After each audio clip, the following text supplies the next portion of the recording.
econômico e social dos cooperados, colaboradores e comunidade. Visão: ser referência na gestão e no desenvolvimento do agronegócio.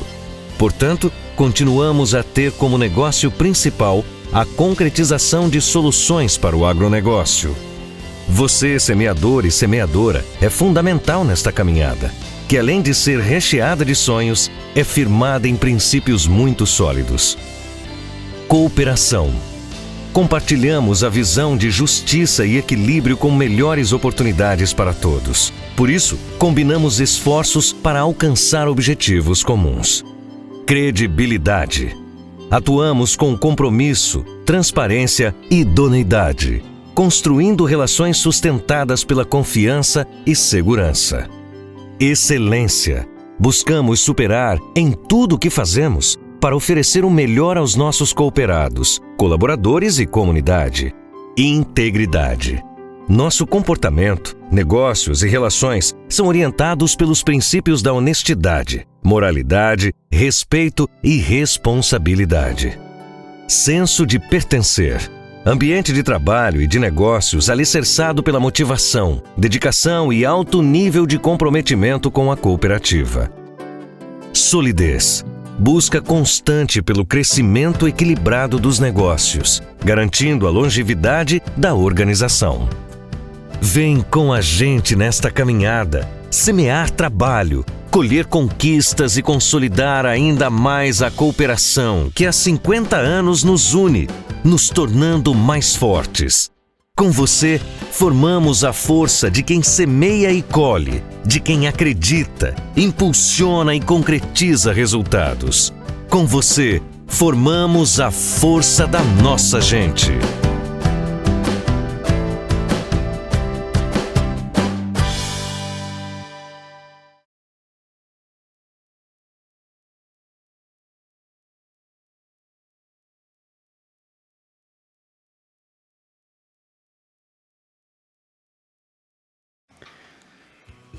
Buenas, pessoal, esse é mais uma Hora do Agro, eu sou Josué Farias e vamos para mais um programa.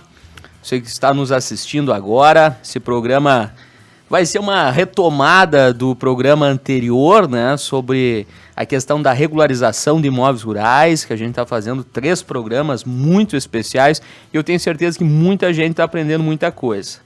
Tchê, antes de iniciar esse programa, que tem grandes novidades, vamos apresentar a nossa bancada aqui, tradicional, que vocês já estão acostumados. Hoje todo mundo aqui de máscara preta e o nosso convidado aqui de máscara branca. Diferenciado. Vamos apresentar primeiramente Douglas da Rocha, meu sócio de mestre do negócio. Douglas, boa noite. Na verdade, a apresentação, né, Bruno? Já viemos aí de alguns programas, então vamos dispensar um pouco da apresentação.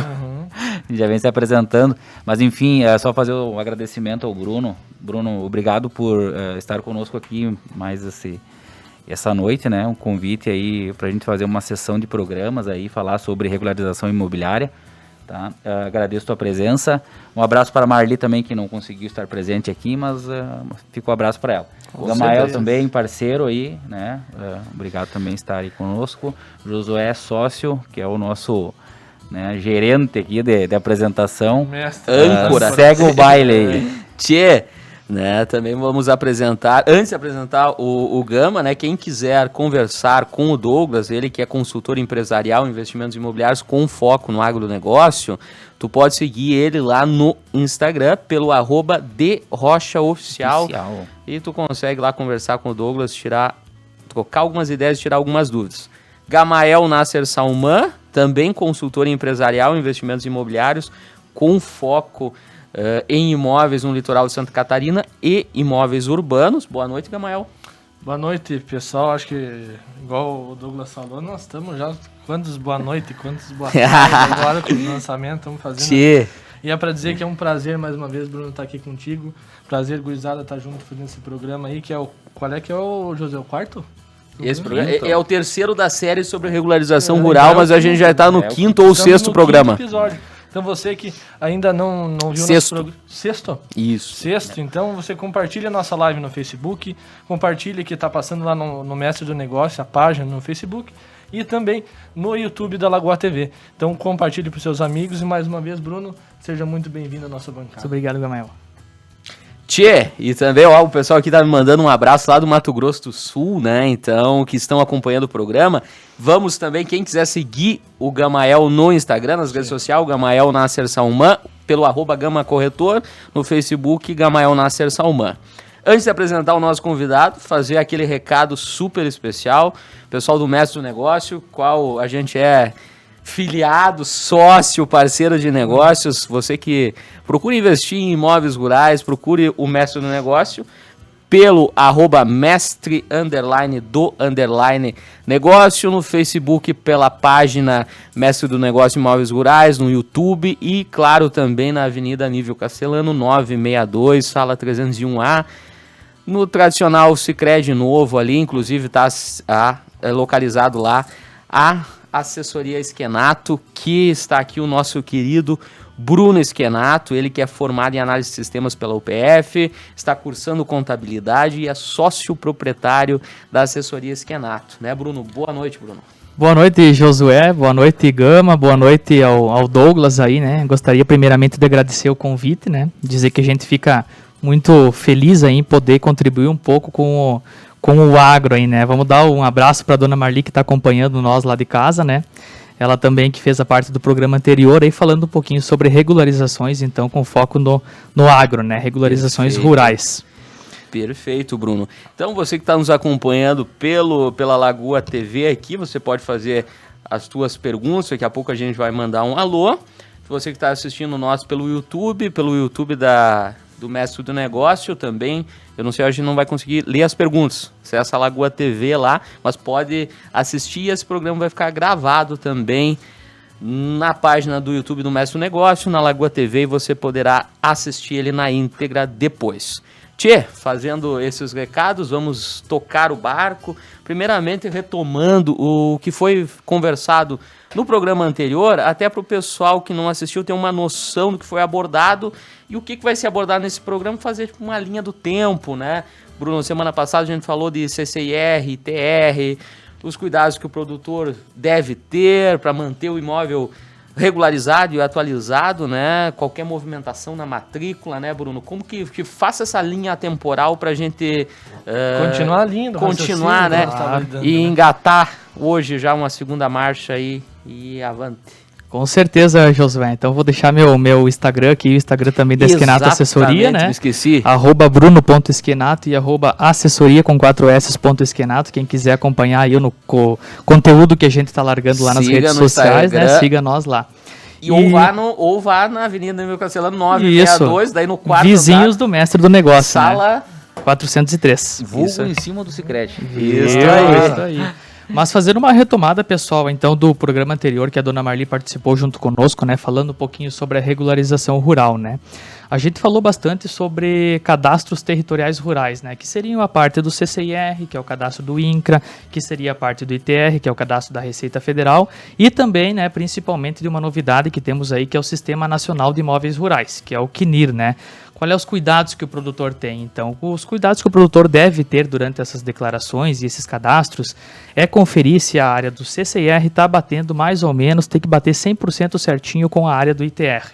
Né? E o que a gente diz assim? O Sistema Nacional veio para quê? Veio para dizer que tal CCR pertence única e exclusivamente àquele ITR. Né? É um sistema que você permite fazer vinculações onde um cadastro CCR deve ter única e exclusivamente um cadastro do ITR. A gente sempre faz um adendo, assim, uma comparação, né, para os produtores. Quando a gente faz uma movimentação na matrícula, o que seria uma movimentação na matrícula? Pode ser uma compra e venda, pode ser uma doação, pode ser uma hipoteca que a gente faz via banco, né, um custeio agrícola, alguma coisa assim. A gente sempre precisa de toda essa documentação territorial do imóvel rural. Que seria o quê? Seria a certidão do cadastro do CCIR, seria a negativa do ITR para constar que não tem débitos na Receita Federal, e os dois devem estar vinculados ao Sistema Nacional, que é o CNIR. É mais ou menos por aí a linha do tempo da nossa regularização em termos de cadastros territoriais rurais. Exatamente, Bruno. Até para nós fazer esse elo de ligação, né, do que vai ser abordado hoje, não é, Douglas? Bruno, assim, fazendo, então, como você ratificou aí algumas situações que foram abordadas no programa anterior, e a situação crua, né, pura, na verdade, da regularização, tratando relativo ao NIRF, né? Como que funciona a criação do NIRF, né, que é a inscrição propriamente dita, e o cancelamento? Como que é o procedimento, né, correto, e como que funciona essa situação do NIRF? Então, Douglas, uma vez, né, um tempo atrás, os produtores faziam o quê? Pegava sua documentação, ia até a Receita Federal e conseguia pegar um número de NIRF e uma inscrição nova. Hoje as coisas mudaram um pouco, né? Tanto quanto a pandemia veio, né, alguns atendimentos mudaram a forma de serem, né, para o público em geral, né, na Receita Federal, e é tudo via sistema, hoje é tudo online. Então a gente precisa fazer processo eletrônico, precisa fazer um atendimento online, né, encaminhar, fazer uma juntada de toda essa documentação, né, a gente precisa de uma procuração do produtor para poder fazer todo esse sistema, né, e os encaminhamentos de inscrição nova, de ITR, de NIRF novo e cancelamentos são todos feitos pelo Sistema Nacional em conjunto com processos eletrônicos que vão direto para análise da Receita Federal. Tudo extrajudicial, né? Tudo extrajudicial, isso tudo claro, que fique claro que os nossos serviços eles são todos extrajudiciais, né? Uma questão que é bem importante, né, Douglas? Às vezes as pessoas dizem assim, comprei uma área de 4 hectares, 5 hectares, vou pegar um ITR para mim fazer, vou lá na Receita Federal pegar esse ITR. Na visão do produtor, muitas vezes é assim. Só que é um pouco mais complexo, é um pouco mais complicado de se trabalhar essa questão. Por quê? Às vezes essa pessoa comprou 5 hectares de uma área dentro de uma área maior. Ou seja, ela está dentro de uma comunhão. É um imóvel que a gente diz que está em comunhão. Então a pessoa não vai conseguir pegar uma inscrição só para ela dessa área. O que acontece? Tem que ser feito um desmembramento desse imóvel rural e depois do desmembramento, quando a pessoa pega uma matrícula nova que sai lá do cartório de registro de imóveis, aí sim ela consegue pegar uma inscrição, consegue solicitar um NIRF novo junto à Receita Federal. Aí sim ela vai passar a declarar somente os 4 ou 5 hectares que ela adquiriu no nome dela. Então a gente deixa esse alerta para o produtor, né, que tem muita gente que está encaminhando processos aí de compra de imóveis, etc e tal, né, que cuide bem dessa parte. Às vezes a pessoa adquire um imóvel que está em comunhão e acaba anexando aquela área num outro cadastro que ela tem. É um outro pepino também a ser resolvido. Então a pessoa primeiro, quando encaminha essa compra e venda, né, ela já tem que providenciar, já tem que pensar no desmembramento desse imóvel para conseguir uma matrícula única e individualizada no nome dela. Para aí sim depois conseguir os cadastros também individualizados no nome dela, tanto os cadastros do ITR quanto do CCR no nome dela bem certinho. Bruno, então só para ficar um pouquinho mais claro, eu só vou conseguir a criação do novo NIRF, né, de uma nova inscrição, se eu fizer o desmembramento dessa fração. Isso caso aí. Seja uma fração dentro de um todo. Uhum. Mas e se ocorrer de eu comprar uma totalidade de uma matrícula, mesmo assim se tiver em nome de outra pessoa, eu preciso transferir para o meu nome, é isso? Isso, que os produtores fiquem bem atentos a essa questão, né? Qualquer movimentação, a pessoa adquiriu a área, não é simplesmente pegar a declaração que vinha declarando no ano passado e começar a declarar agora no teu nome. Claro. Tem que fazer toda essa atualização cadastral, transferindo tanto a parte base cadastral do INCRA, do CCR, quanto a parte cadastral do ITR da Receita Federal, para essa inscrição, né, para essa pessoa que está adquirindo esse imóvel. Todo um passo a passo. Todo um passo a passo. Para poder. A Esquenato Assessoria disponibiliza. Isso, né? Com certeza, com certeza. O pessoal que tem dúvida aí precisa de assessoria nessa parte aí, até os próprios contadores, que alguns conseguem encaminhar algumas coisas aí e precisa de uma assessoria. A gente fica à disposição também para tirar dúvidas, né, e encaminhar esse tipo de procedimento aí. Até porque a declaração, né, Bruno, hoje ela precisa ser analisada com mais a fundo, né? Não é aquela simples declaração que você faz lá, assim, né? Talvez com uma pessoa que não tenha tanto conhecimento. Então, eu acho como é um imóvel rural, agrega um valor importante no patrimônio do produtor, né? Eu acho que ele deve ter atenção para isso, para fazer com atenção e com alguém que faça, assim, um serviço de qualidade, né? Com certeza, né, Douglas? E outra coisa que a gente já falou também no programa anterior, a questão de cobrança do ITR, né? A pessoa declarava um valor do ITR com um valor muito abaixo do valor da terra nua, né? E o município hoje tem um convênio com a Receita Federal e pode fazer essa cobrança, né? Pode cobrar esses atrasos, essa diferença de imposto, né? Inclusive cobrar multas e juros do produtor rural, né? Uma coisa que eu acho interessante, Douglas... Né? É isso, Imagina só quando é que retroativo. não dá valor. E o programa está disponível na íntegra, né? Quem quiser assistir o programa na íntegra pode verdadeira procurar. aula, Isso, né? no Isso, Facebook, pega no YouTube lá. da Lagoa TV, aí vai ter à disposição o programa 1 que a gente fez sobre regularização, né? E acho que esse aqui também, né, Josué? Perfeito. E outra coisa, até gostando assim de entrar nesse tema que o Douglas aí me solicitou, né? O cancelamento de NIRF. Essa semana veio bastante casos no escritório que as pessoas acabaram vendendo as áreas. Quem adquiriu já tinha outra inscrição, anexou na declaração dele e deixou esse ITR, esse CCR, essa parte cadastral, essa parte de impostos, no nome do antigo proprietário. O que aconteceu? O antigo proprietário parou de declarar, correto ele, porque a área não era mais dele, né? Passou 1 ano, passou 2 anos, foi tirar uma negativa do CPF, o que acontece? Não sai. O CPF está bloqueado na Receita Federal. Quem que tem que regularizar os débitos? A pessoa que vendeu ou a pessoa que adquiriu? Então é bem complicado essa parte, né? A gente pede que o pessoal Não tome tem uma cuidado resposta, nisso aí. caso a caso, É né? caso a caso. Cada caso é um caso, tem que estudar, tem que pegar a escritura. Se a escritura de compra e venda ela está averbada na escritura, o número dessa inscrição, para a gente conseguir pedir um futuro cancelamento para a Receita Federal. Não é simplesmente só mandar o processo e a Receita vai deferir, não. Eles querem uma prova, né? Eles vão ter que ter uma prova constante do verídico fato que aconteceu de compra e venda, que foi alienado a outro imóvel rural, para aí sim fazer o deferimento, né? Aceitar uma solicitação de cancelamento desse ITR. Nós que trabalhamos, né, Bruno, eu e o Josué e o Gamael que trabalhamos diretamente com vendas de imóveis rurais ali, quando você solicita uma documentação, talvez, para um vendedor, né, um proprietário, é de costume falar, não, a documentação está tudo certo. Mas, embora você ache que esteja tudo certo, nem sempre, né, Bruno? Porque são situações, não vamos dizer assim, ocultas, mas que você não dá tanta atenção. Talvez um cadastro atualizado, um CAR, um NIRF que tem que ser alterado e que talvez possa complicar lá na frente. Que sim, tem um né? processo burocrático e possa te Isso, inviabilizar tá um Isso. negócio. A minha dúvida é justamente sobre essa, Bruno. Até eu estava olhando o Facebook da Lagoa FM, né, da Lagoa TV, tem muitos casos em que, de certa forma, a gente não pode falar negligência, que seria muito petulância da nossa parte, né? Porque é um negócio complicado que a assessoria Esquenato resolve para você. Mas o que é o CAR propriamente dito e o que eu tenho que fazer para me manter a minha propriedade tudo correto? Isso, o CAR, na verdade, né, é um outro cadastro, a sopa de letra aí dos R's do produtor rural, que a gente diz, né, da parte cadastral territorial. O CAR é o cadastro ambiental rural, né, ele é obrigatório para todos os imóveis já, né, teve algumas explanações ali do governo e tal, transferindo a data limite para todos os imóveis ter esse cadastro, mas ele é obrigatório para todos, já estourou o tempo limite, né? Ele serve então para delimitar, né, via satélite a área de cada propriedade. É um mapa, né? A pessoa senta lá, identifica a sua área, mais ou menos faz a divisa com tal, divisa aqui, passa sanga, passa rio, passa estrada, etc e tal. Então ela consegue fazer essa delimitação do imóvel via satélite, né? O CAR hoje é muito utilizado para questões de financiamentos, custeios, seguros agrícolas, né? Instituições bancárias, né?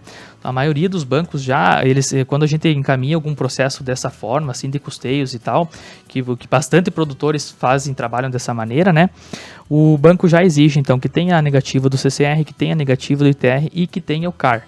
Então, para dar o giro, precisa do de CAR. toda essa parte banco burocrática, sabe, né? É, isso mesmo. E uma coisa que eu vejo assim, hoje a maioria das propriedades já tem esse cadastro, já tem o CAR. Mas o que eu vejo que acontece é que cada movimentação que tem no cartório muda a matrícula, muda proprietários, entra comunhão, entra um condomínio, sai condomínio e as pessoas acabam não atualizando esse cadastro do CAR.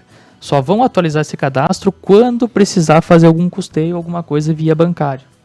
Então a gente deixa esse alerta, né, para que todos os produtores aí, conforme vão adquirindo áreas ou vão propriamente anexando mais áreas na sua propriedade, né, na sua gleba de terras, que vão fazendo essa atualização do CAR, que vão inserindo qual é as matrículas, né, bem certinho, e qual é que é os confrontantes, qual é que é bem certinho a comunhão, para que esse processo não se torne burocrático lá na frente, né? Perfeito. E é obrigatório, não tem esse negócio de diferença de tamanho de área, né?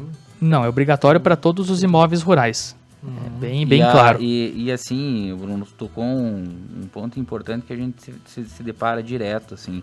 Tu vendo um imóvel rural, vai verificar o CAR tá no nome lá do antigo talvez proprietário, espólio, de um enfim, espólio. mas então, E daí a pessoa, quando ela for se deparar, ela precisa fazer a atualização desse cadastro. Tem alguma multa, alguma coisa nesse sentido? Para quem não faz assim, ou vai ter alguma coisa? Não, multas a princípio, assim, quanto ao CAR não temos nada, né? Não tem nenhuma legislação assim que possa cobrar essa questão.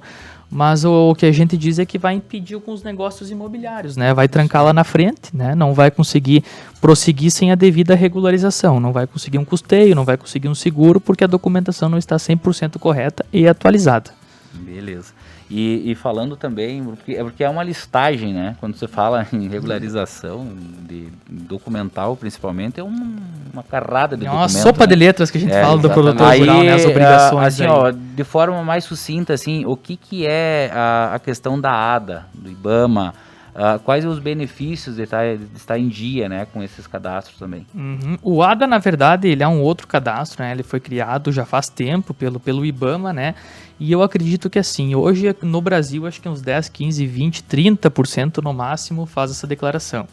Teve muita conversa de uns anos para cá que o CAR substituiria esse ADA. Mas até hoje não se tem nada correto, não se tem nenhuma legislação que permite essa substituição ou que alguma notícia do IBAMA ou do governo que seja trocada essa parte cadastral aí. O ADA ele é uma declaração um pouco maior que o CAR, né? Mas ele serve basicamente para quê? Para lançar lá qual é que é a área de mato que a propriedade tem, qual é que é a área da EPP, qual é que é a área de reserva legal. E ele principalmente é a declaração que garante desconto na declaração do ITR. Perfeito. Porque quando você lança uma área de mato, uma área de EPP, uma área de reserva legal lá na declaração do ITR, você consegue o desconto comprovando com a declaração do ADA. Né? O ADA, então, ele é uma declaração pelo IBAMA, né? O pessoal tem que ter o cadastro no IBAMA, no site do governo, é um cadastro bem complicado de se fazer, tem que encaminhar toda a documentação, tem que ter procuração, é bem complicadinho de fazer. E ele começa no dia 1º de janeiro e vai até a data final de entrega do ITR. Então, todo ano tem que enviar também essa declaração. Não é exigida para fins bancários, para negócios imobiliários, instituições bancárias também não pedem essa declaração. É opcional pelo contribuinte, né, pelo produtor, mas também é obrigatório, né? Então a gente fica assim, né, que o produtor tente buscar conhecimento, né, e tente começar a fazer essas declarações, né? Mas tem algumas escrituras aí, a gente já tem pego no tabelionato, que o tabelião tem solicitado a certidão do IBAMA, né? Mas, consequentemente, a certidão ela é uma negativa, enfim, sobre infrações ambientais. Mas tem que ter o cadastro, né? Tem que ter o cadastro, tem que ter a situação em dia ali de qualquer forma. Eu acho que o mais legal daí, Bruno, que acho que vocês comentaram no último programa, isso aí vale a pena retomar, que vocês têm um banco de dados ali, né? Porque a gente chega na propriedade, tudo, até o povo achar o documento para você, né, fazer a coisa certa, se entender nessa sopa de letras, vai longe. Então vocês lá mantêm um banco de dados, como é que se mantém um banco de dados? Isso, na verdade o nosso foco, Gama, hoje do escritório é assim, é ser uma central do produtor rural, né? Ele precisa que a gente envie uma negativa do CCIR, ele precisa que a gente envie uma negativa do ITR, a gente vai mandar para o banco, ele não precisa se incomodar, e eu vejo que a maioria dos produtores não querem sair da lavoura, né? Eles querem estar lá focado na produção. Não querem se incomodar com essa parte burocrática. E fazendo tudo, um escritório acaba até minimizando os custos. Isso, né? Com certeza. E a gente atua também com foco aí num despachante imobiliário mais voltado para o agro, né? E esse banco de dados são todas as informações que a gente tem lá de todos os clientes, que a gente pode acessar a qualquer momento, né? Que fica mais fácil para ele, por exemplo, transferir uma área para o nome dele, não precisa de toda aquela juntada de documento e atrás de tudo, né? A gente consegue fazer solicitações de matrículas de cartórios do Brasil inteiro, né? A pessoa tem uma área em Santa Catarina que quer regularizar com nós, a gente consegue fazer, né? Já teve clientes nossos o escritório era de Nova Prata, cliente era de Veranópolis e as áreas eram em Masarambá. Nem sabia que existisse esse município no Rio Grande do Sul, Douglas. E a gente fez a regularização. Então tudo isso a tecnologia nos permite, né? Que a gente faz tudo à distância e tudo via processo digital. Tudo rápido. Mas tem que ter esse segmento, né, Bruno? Não adianta. Mais ou menos por aí. Quem quer ter imóvel rural hoje tem que andar em dia, mas vale a pena, né? Hoje a gente vê que o imóvel rural, até fazendo um gancho até para continuar o assunto aqui, o imóvel rural, sem dúvida, é um dos investimentos que mais se tem capitalizado. Além do teu arrendo, que aqui na nossa região a gente fala de 20 sacos, até 25 a gente ouve falar e sabe de contratos. Hoje está dando mais de 3 mil reais por hectare de arrendo sem tu fazer nada, além da capitalização do teu próprio investimento. Então, comprar área rural é um grande investimento, né, Douglas?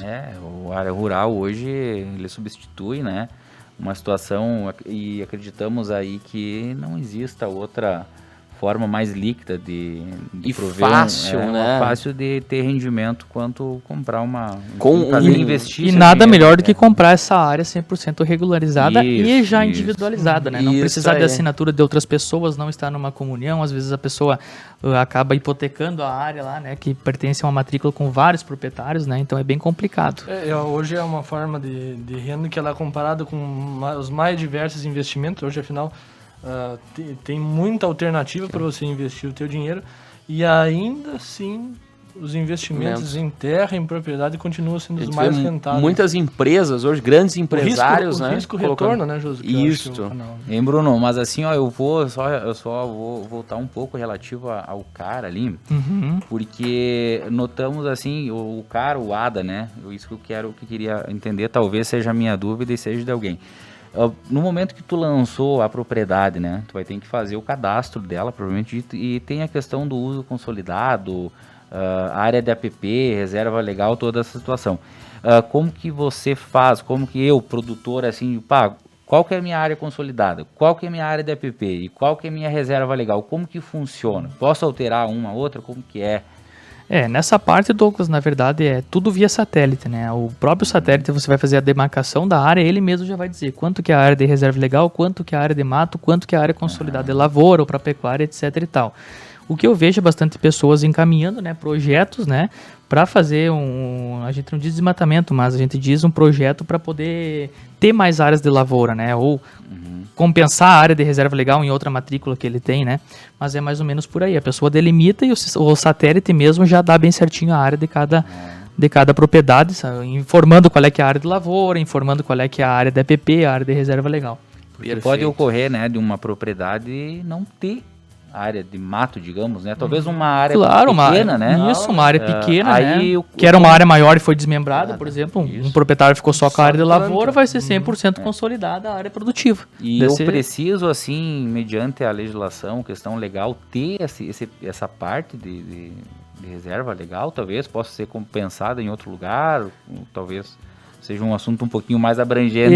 Um pouquinho mais abrangente. Vou ficar te devendo Douglas, mas a gente pode conversar, até falei com o Josué, em outro momento vai vir acho que o Minosso vai participar do nosso programa aqui, né? Vamos elucidar os nossos telespectadores no que tange a isso aí. E um grande quebra-cabeça. É muita coisa, por isso que fica... Não, o assunto aí, vamos ter vários programas, né, para tratar de regularização. Agora, para fazer o gancho da nossa próxima pauta, que é uma pauta extensa e muito interessante. Eu peço que vocês até enviem esse link para pessoas que vocês acham que possam ter interesse nesse próxima pauta, que é o planejamento sucessório e holding rural. Então, enquanto você vai encaminhando o link aí pro teu amigo, pro teu compadre, pra tua comadre, eu vou mandar o abraço aqui pro pessoal que tá nos dando boa noite, Dona Marli de Fátima. Olha aí, ó. Primeiro, boa noite. E o segundo, boa noite, a Dona Júlia Bittencourt. Estamos bem assessorados hoje, Josué. Eu vi ontem que tu postou um stories lá, né? Você estava comemorando, né? O nosso querido amigo Luiz Eduardo Zonta Lima, o Du, mandando um abraço. O Luciano Luiz Leal Lourenço de Lima, lá em Três Pinheiros de Biaçá, mandando um abraço para nós aí, tchê. O Leonardo Andrade mandando seu abraço, a Elisângela Schmidt também mandando seu boa noite. Nosso amigo Adriano Basso, lá de Brasília, mas olha aí, nos acompanhando, né? O Clayton Freitas, lá de Coxim, Mato Grosso do Sul, me mandou também um abraço aqui no telefone. A Dona Rosângela Salman, né? Aí. E o seu Gamal também, Gamal. Isso aí. O Eduíri, um abraço. A tia Aloicir, minha tia, um abraço. O Lucas, meu amigo Barainho. A Fernanda Karlinski dizendo que achava que tu só lidava com chula. Viu? Agora que tu entende de mais coisas, né? Viu? Isto. E o Jonathan e a Iva Mendes estão na escuta do amigo Bruno, né? Lá em Flores da Nosso cliente aí. Tchê, Show de bola, um abraço. Legal. Agora, já que vocês enviaram este link aqui do planejamento sucessório, que é o nosso assunto agora, que é muito importante, né? E falando do planejamento sucessório, né? É um assunto pouco debatido, né? É muito falado, mas é pouco debatido, né? Mas de suma importância, né? Porque hoje é muito importante para o produtor rural e para qualquer pessoa, mas a Hora do Agro é mais com foco no agro, pensar a longo prazo, né? E pensar a longo prazo, naturalmente, é pensar na sucessão de seus bens, né, Bruno? E a holding rural mais ou menos trata sobre isso. Vamos começar num maior e vamos se aprofundando, é mais ou menos isso, né? Isso, a gente não vai conseguir entrar em termos técnicos, né? Porque é muito complicadinho para a gente falar sobre isso, mas a gente vai dar um resumão aqui e acredito que a gente consiga aí deixar todo mundo mais ou menos a par de como funcionam essas estratégias, né? Essas engrenagens aí para organizar a vida do produtor. A gente tem que deixar bem claro, né, que tudo isso serve para quê? Acho que o objetivo central disso tudo é a gente deixar 100% organizada a vida do produtor. Né? O planejamento sucessório, então, o que a gente diz? Né? A gente trata como uma organização total, né? Uma organização de patrimônio, uma organização do negócio e uma organização da família. Ou seja, do patrimônio do produtor, que são os imóveis rurais, que são as benfeitorias, que são o maquinário, etc. e tal.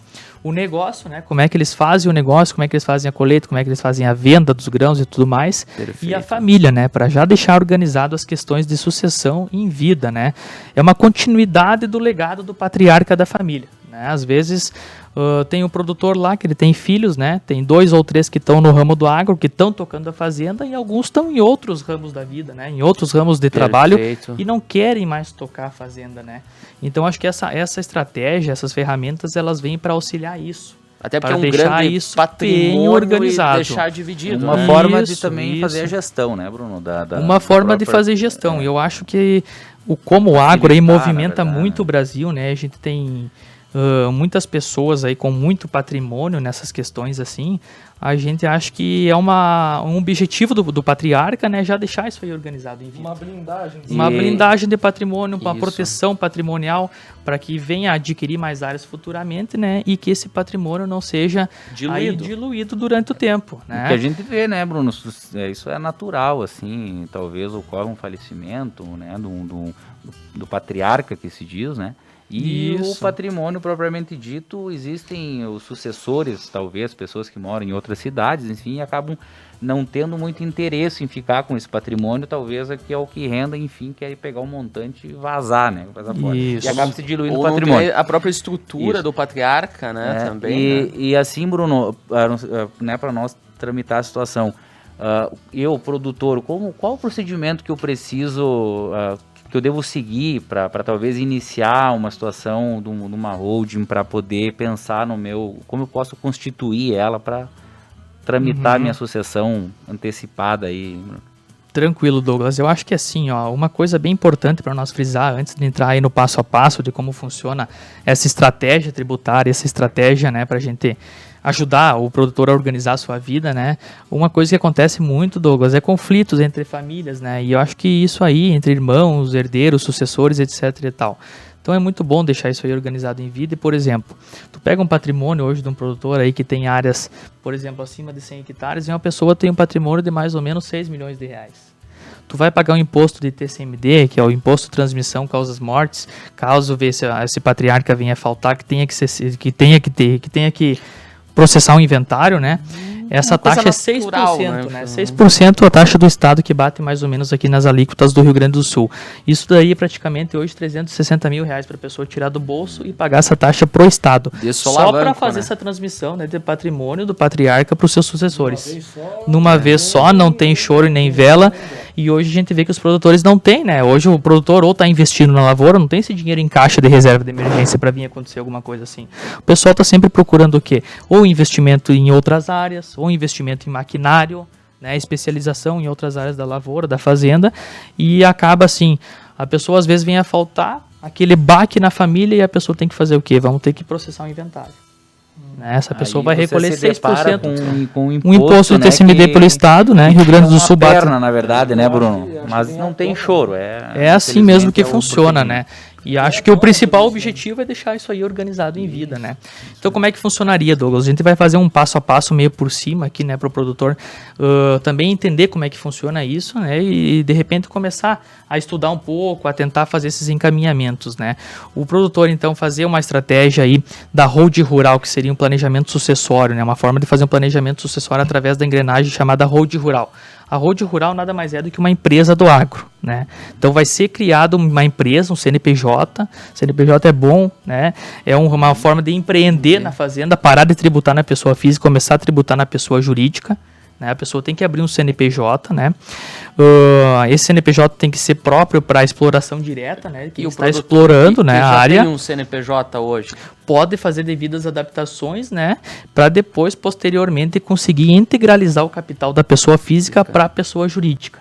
Esse seria o segundo passo. O primeiro passo é a criação de um CNPJ, um contrato social, né, onde o patriarca e seus sucessores seriam todos cotistas dessa empresa, né, a pessoa passa a ter cotas dessa empresa, né, ela faz a transferência do patrimônio, então, da pessoa física, que ela adquiriu aquelas áreas, né, passando para a pessoa jurídica, né? E cada sócio tem uma cota sobre essa empresa. Posterior a isso, o que pode acontecer, né? Tem filhos que são mais novos, que não têm áreas rurais em seu nome ainda, né? Pode integralizar o capital dessa empresa, dessa pessoa jurídica, através de valores em dinheiro, né? Através de automóveis e outras estratégias que daria para se bolar aí no meio desse negócio que a gente está montando aqui, né?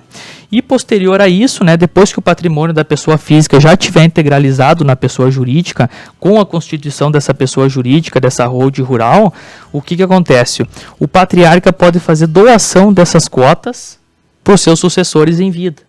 Recolher imposto e tributo em cima dessas doações e com certeza vai ser um pouco mais em conta do que deixar vir a processar o inventário e depois pagar toda a reavaliação do imóvel, né, em cima desses impostos e dessa tributação.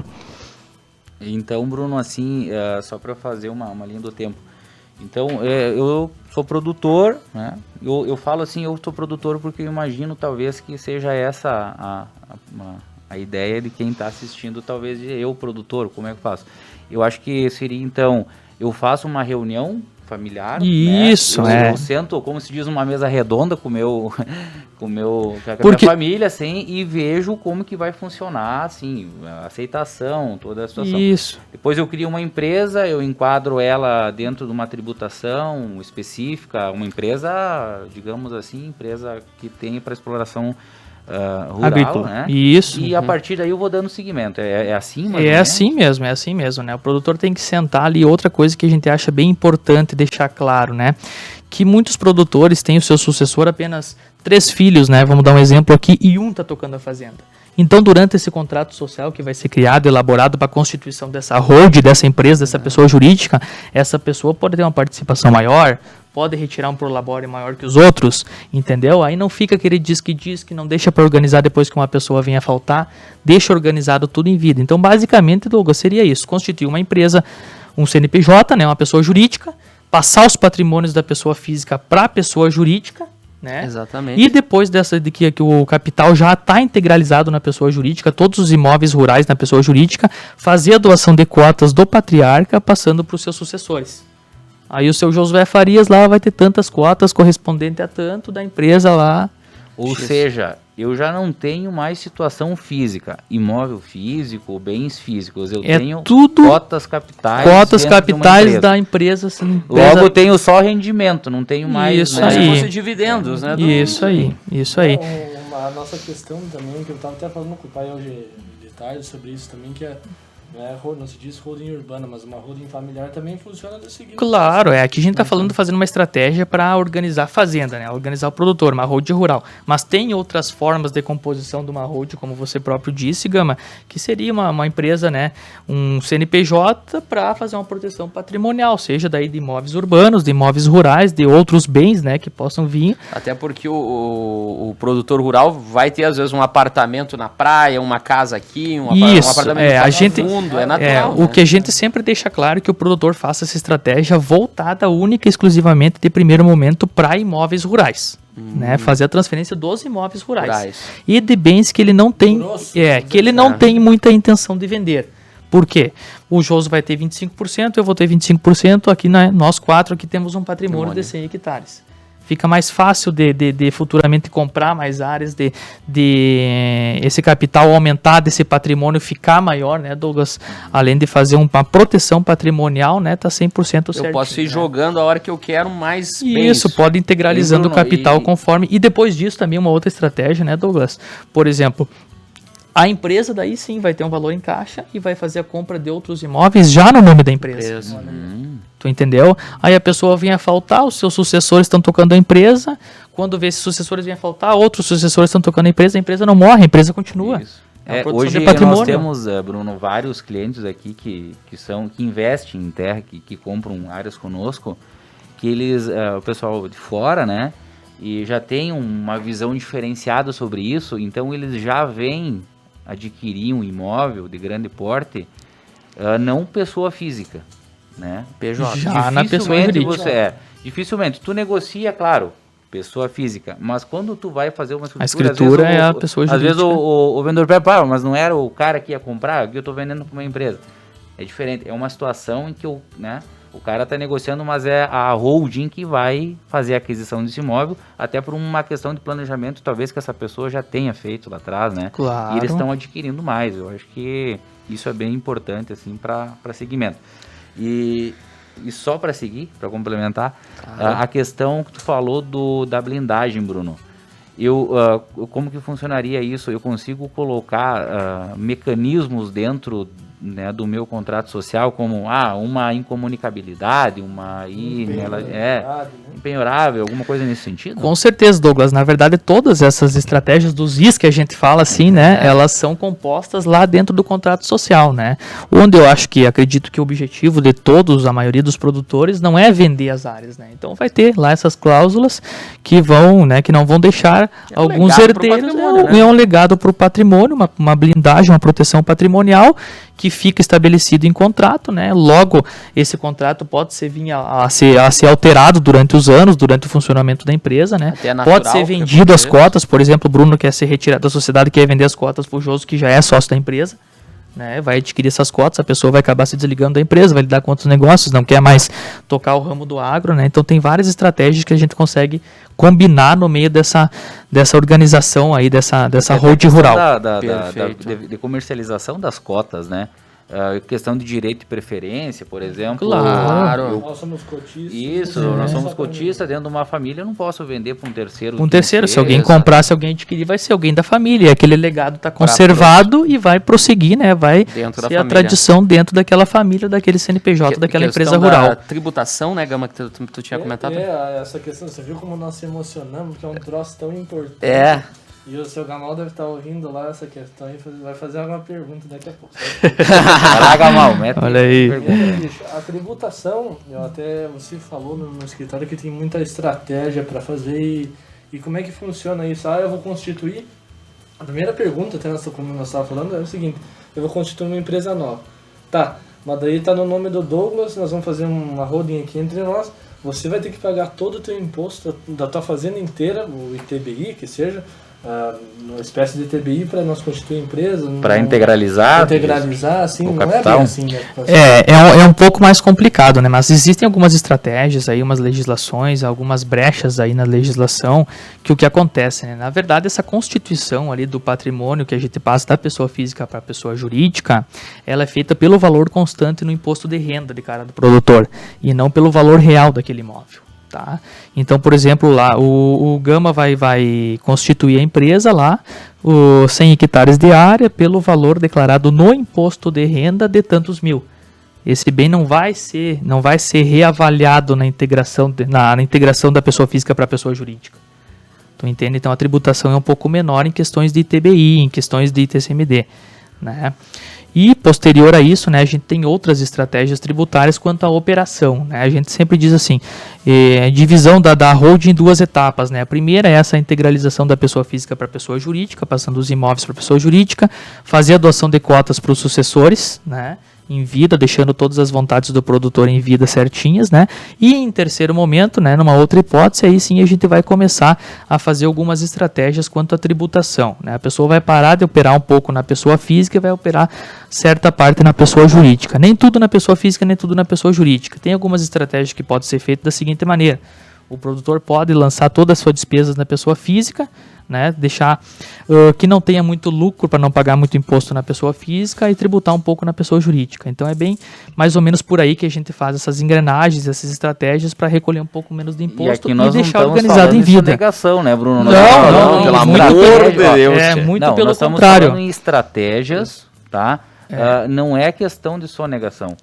Para talvez recolher um pouquinho menos, utilizando meios legais. E isso, com certeza, Douglas. Uma coisa que eu acho bem interessante destacar, e até foi boa essa pergunta, que agora me fez tive um outro insight, uma outra lembrança, né? O que acontece? Hoje um produtor que planta aí em torno de 100 a 200 hectares, uma área aí considerável média, aí, médio produtor, ele já consegue fazer um faturamento anual de maior que 4,8 milhões. Então esse produtor já está sujeito a fazer livro caixa do digital do produtor rural. E hoje aqui na nossa região tem muitos poucos produtores que fazem essa declaração. Então o que acontece? O ciclo está fechando, a gente tem que dizer assim, né? Uma vez o livro caixa digital do produtor rural era de um valor maior, no faturamento anual está diminuindo. Acredito que ano que vem vai diminuir também. Vai vir para o médio pequeno produtor, né? A pessoa tem que estar 100% regularizada. E o que acontece? Às vezes o produtor tira nota, né? Ele vende seu grão lá para uma Coasa, para uma Oliplan, para uma Bock, Agrobios, etc e tal. Perfeito. E essa empresa, ela faz a tributação, ela faz o lançamento desse bem que ela está adquirindo, né? E aí muitas vezes o produtor deixa de informar esse bem na declaração do imposto de renda. Só que isso é uma tributação que o quê? Que o produtor não está informando, mas a empresa está informando que recebeu. Informa, isso aí. Então, uma hora a receita vai se liar no próprio lado. Bruno, tu quer dizer assim que a gestão administrativa e contábil e principalmente financeira da fazenda, ela deve ser assim levada muito a sério. Muito a sério hoje. Muito a sério. Até pela questão do cruzamento de dados, então informações sobre compras e vendas, elas devem ser sim lançadas, até para não caracterizar talvez no futuro aí uma complicação. Uma sonegação de imposto, a empresa um ganho de capital que não foi pago. A cooperativa lançou e o produtor não, então é questão de gestão. É questão de saber que isso tem que lançar, não adianta só negar, digamos, né? Não lançar. O erro hoje ele já não é muito considerado, né, pelas informações que a gente tem, então justificar o erro já está assim meio Exatamente. O Gamo também tu tinha comentado ali, o Douglas, das vantagens, né, para nós perguntar pro Bruno aqui, a gente tem até uma noção, mas para trazer para o público, seria as vantagens, né, até para nós finalizar esse primeiro programa falando sobre holding rural. A gente também tem um outro recado para fazer uma pinça aí das principais vantagens, né? E teremos outros encontros que a gente vai conversar mais sobre... Porque a holding propriamente dita, Bruno, né? Não é, talvez, quem vê o nome hoje... Se assusta, holding, né? Muito complicado. Muito complicado. Mas assim, ó, a gente precisa, eu acho que principalmente, né, plantar a ideia. A pessoa precisa saber do que se trata, né? É um benefício, é interessante, é muito interessante para o produtor.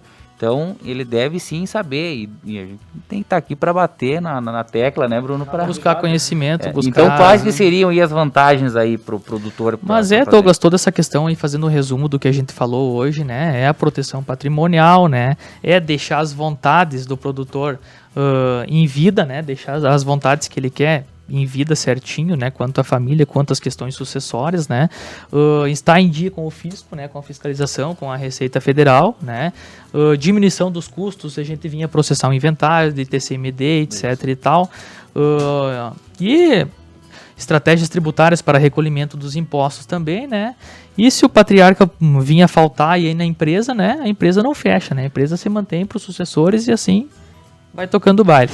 Perfeito, né, Breno? São inúmeras vantagens, né?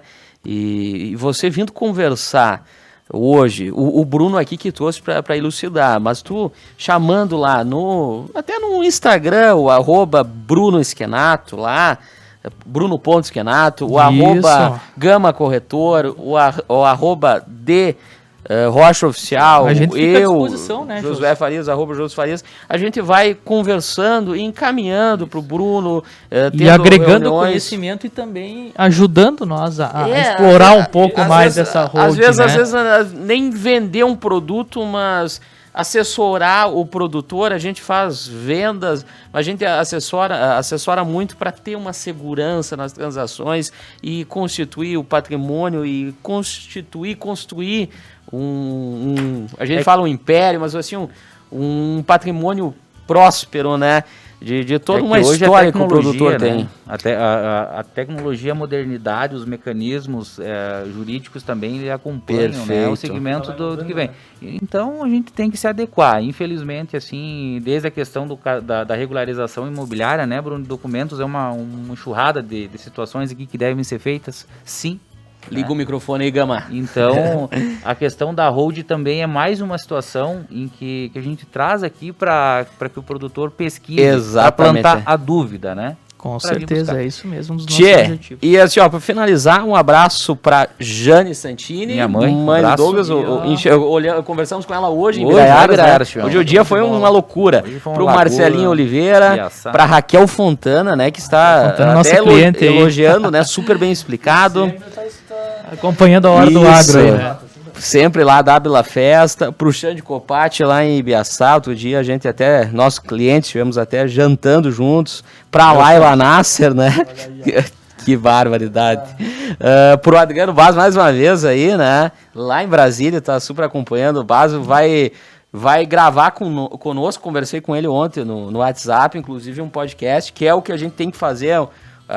Nosso merchan hoje, nosso marketing, né? Ontem a gente gravou o nosso primeiro podcast, o episódio 1 e 2 podcast, que vai ser o Meia Hora de Negócios. Esse aí é o nome, Meia Hora de Negócios. Por que o Meia Hora de Negócios? Por que esse podcast, Gama? Cara, antes de falar por que, mano, que troço legal de fazer. Tchê. Que troço maravilhoso. O Meia Hora de Negócios, gente, surgiu da própria A Hora do Agro, que a gente tem muita coisa para falar, como vocês viram aqui. E a gente não pode falar tudo e como, e de vocabulário e tudo mais. Então, Meia Hora de Negócio surgiu para você tirar meia hora do seu dia, seja... Liga o microfone, Gama. Homem do céu. E agora? Bombou ou não? Tá bombando? Tá bombando? Uma falha técnica. Meia Hora de Negócio surgiu, né, para você tirar meia hora do seu dia, seja de manhã, de tarde, de noite, a hora que você quiser, não só na hora do agro, para saber do que se trata, de falar do empreendedorismo, né, Douglas? A mídia falada, né? Isso. O Bruno bateu na nossa porta lá e colocou a ideia. E como nós estamos falando em tecnologia e de mecanismos aqui, né, celular, computador, hoje o podcast ele é uma situação, a mídia falada, que você leva informações, notícias de diversos assuntos hoje. De uma forma mais descontraída, né? Conhecimento. Principalmente assim, né? Eu acho que a conversa que a gente tem semanal nos escritórios que a gente trabalha aí, né? Que é falar um pouco sobre a vida de cada um do empreendedorismo, sobre as dificuldades que a gente passa, sobre os desafios que a gente tem, né? Empreendendo, né? Tendo uma empresa, tendo incentivando a empreender. E acho que propriamente a gente tem a oportunidade de entrevistar um mentor nosso, né? Uma pessoa que a gente tira para mentora, uma pessoa que seja bem sucedida na nossa região, né? Que vai agregar. Que vai agregar, com certeza. É chamar o produtor lá da lavoura e falar assim, ó, Tchê, como é que tu foi nessa safra? Como é que tá funcionando? Como é que você fez para construir o patrimônio que você tem hoje? Isso aí. Como é que você começou? Qual é que foi a tua história? Mas de uma forma mais tanto pessoalmente quanto profissionalmente, né?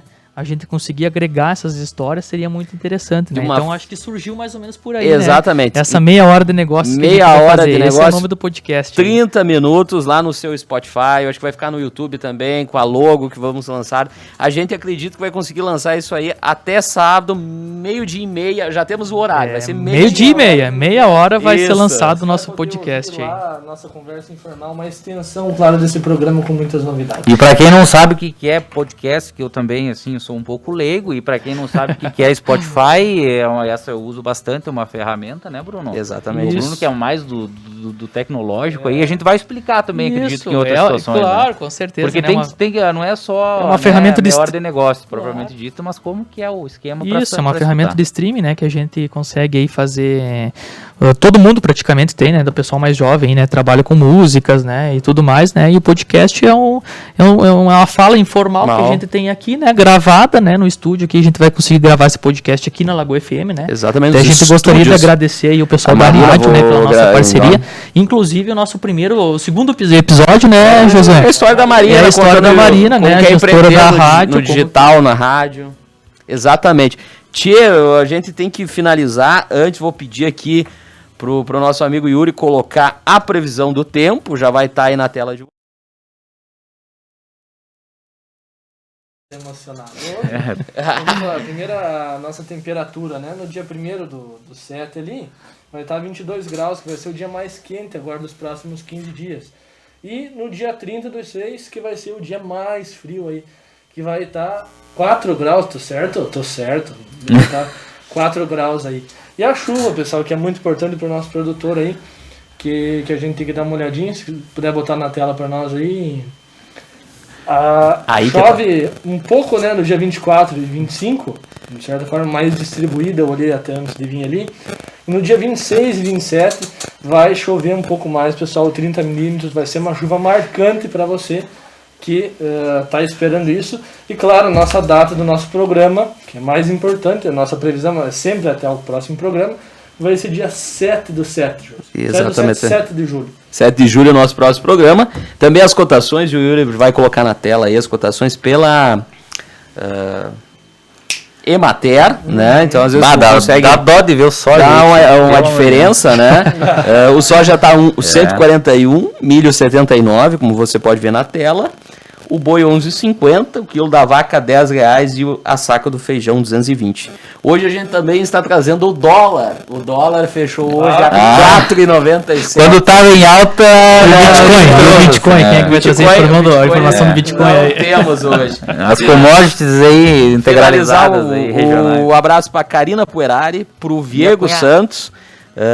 E a Marli falou, né, que muitas vezes o nosso produtor está carente de informações e é muito interessante trazer esses assuntos através do agronegócio, através do A Hora do Agro, que é esse programa. Finalizando, Douglas da Rocha, @DRochaOficial, teu boa noite. Então, eu gostaria de agradecer a Lagoa TV, o espaço, sempre agradecendo aí a Marina, o pessoal, o Rony não está aí hoje, o seu Yuri está comandando, e o Gamael, parceiro de negócio, o Josué, sócio. Bruno, sempre é um prazer estar conversando contigo aqui, cara, porque, como eu disse, a nossa, né, mesa de negócios aí que nós vamos tramitar mais adiante, né, nós batalhamos durante o dia e chegamos no final da tarde e sentamos só conversar, né? Então aqui a gente está entre amigos. Bruno, agradeço mesmo tua presença, você é uma pessoa que nos... né, temos um apreço muito grande, assim, uma pessoa que contribui bastante, até pela questão da idade, né, que nós somos mais jovens, né? Isso. Mas sempre com apoio, assim, de pessoas, mentores, que nem tu falou, tá? Agradeço mesmo por trazer a tua experiência aqui, com certeza vai trazer muito mais. Valeu mesmo. Muito obrigado. Isso aí, pode seguir o Douglas lá, Douglas da Rocha, no @DRochaOficial, como eu falei.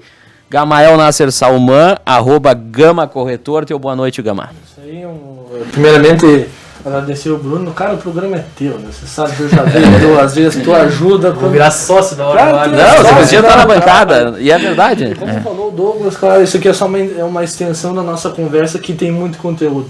Hoje falamos sobre regularização imobiliária, holding, e falamos sobre o nosso projeto aí, cara, que troço legal de fazer, que foi esse podcast, que é uma extensão ainda maior da Hora do Agro, que vai ser lançado nos próximos dias. Né? Exatamente, 12:30 a gente vai, por isso já sigam nós, fiquem nas nossas redes sociais, que vai ser lançado, a gente vai indicar lá, quem recebe pelas listas de transmissão também vai receber lá o linkzinho do Meia Hora de Negócios. Bruno Esquenato, @Bruno.Esquenato e @assessoria... Ponto Esquenato, muito obrigado por elucidar, assim, mais uma vez, grandes assuntos que tangem o agronegócio nessa questão mais burocrática. Muito obrigado, Bruno. Josué, a gente agradeço tu, agradeço o Gama, agradeço o Douglas aí, né, a Marina que fez a parceria conosco aí da Lagoa TV por estar cedendo esse espaço, né, e a gente diz que é muito gratificante vir aqui falar, então, gerar um pouco de valor, né, agregar Exatamente. conhecimento com o agro, né, que todas essas nossas informações que estavam aqui, né, possa chegar até os produtores rurais. E dizer aí que todo mundo possa acompanhar nossos podcasts aí, que a gente vai lançar um por semana, né? Agora o projeto é esse. É um por semana, né, do nosso podcast aí, do Meia Hora de Negócios. Meia Hora de O pessoal Negócio. acompanha, a gente vai estar divulgando nas redes sociais de todo mundo aí, compartilhando os links para que possam escutar aí, nos acompanhar, né? Perfeito. Tchê, então compartilhem esse programa, compartilhem o Meia Hora de Negócio no Spotify, sigam o Bruno, sigam o Gamael, sigam o Douglas, sigam o Josué, sigam o Mestre do Negócio lá no Mestre _ Negócio, nos visitem lá na Avenida Nível Castelano, Façam no edifício perguntas, Triunfo liguem. Center, né? Liguem, entrem em contato. Eu sou o Josué Farias, @JosuFarias no Instagram e também Josué Farias no Facebook. E para finalizar, vamos pedir carinhosamente que patrocinadores patrocinem a Hora do Agro, que esse programa consiga permanecer nesse horário tão nobre da TV Lagoense e região. Tchê, esse foi uma Hora do Agro, nosso muito obrigado e até dia 7, como bem mencionou o Gamael. Um grande abraço a todos e até dia 7. Até mais. Até mais.